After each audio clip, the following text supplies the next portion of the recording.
সকল সাংবিধানিক প্রতিষ্ঠানকে একে একে ধ্বংস করে ফেলা হয়েছিল এবং সবগুলোতেই দলীয় কর্তৃত্ব এককভাবে কায়েম করা হয়েছিল দেশকে কুক্ষিগত করার জন্য। শেষ পর্যন্ত আমরা লড়ে গেছি সবাই, যার যার জায়গা থেকে যতটুকু পারি ম্যাক্সিমাম। তাদের অপকর্মের শেষ পরিণতি হিসাবে 2024 সালের জুলাই মাসে যে আন্দোলন তরুণ যুব সমাজের দ্বারা দানা বেঁধে উঠেছিল, আগস্টের 5 তারিখ গিয়ে এটা পরিণতি লাভ করেছে। এই জন্য কোনো দেশের ক্যালেন্ডারে 36 জুলাই বলে কিছু নাই, আমাদের দেশে তা প্রতিষ্ঠিত হয়েছে। এই আন্দোলনে যারা নেতৃত্ব দিয়েছেন তারা সৌভাগ্যবান, আমি আরেকবার তাদেরকে অভিনন্দন জানাই।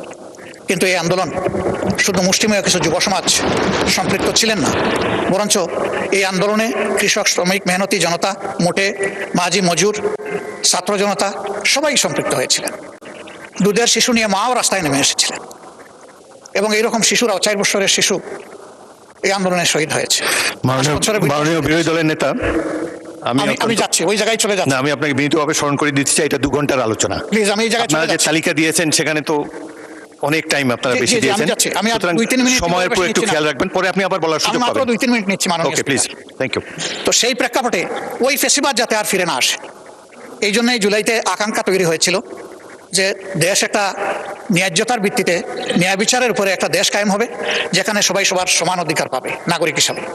তার প্রেক্ষিতে দীর্ঘ আলাপ আলোচনার পর প্রধান রাজনৈতিক দল, নিবন্ধিত রাজনৈতিক দল সমন্বয়ে দীর্ঘ আলোচনার পর মাসের পর মাস ইন্টারিম গভর্নমেন্ট যে জাতীয় ঐক্যমত্য কমিশন গঠন করে দিয়েছিল, তারা সংস্কারের কিছু প্রস্তাব চূড়ান্ত করেছেন এবং এরই আলোকে মাননীয় প্রেসিডেন্ট তিনি একটি আদেশ জারি করেছেন। যে আদেশটি আমি গতদিন সবিস্তারে পড়ে শুনিয়েছি, আজকে আর আমি সেই দিকে যাচ্ছি না। বিরোধী দল থেকে যারা বক্তব্য দিবেন, হয়তো সরকারি দল থেকেও দিবেন, বিশেষ করে বিরোধী দল থেকে যারা এই আলোচনায় অংশগ্রহণ করবেন তাদের তালিকা আমরা দিয়েছি, তারা এই বিষয়ে কথা বলবেন। এবং আপনাকে ধন্যবাদ, আপনি আমাকে আবার শেষের দিকে সুযোগ দেওয়ার কথা বলেছেন।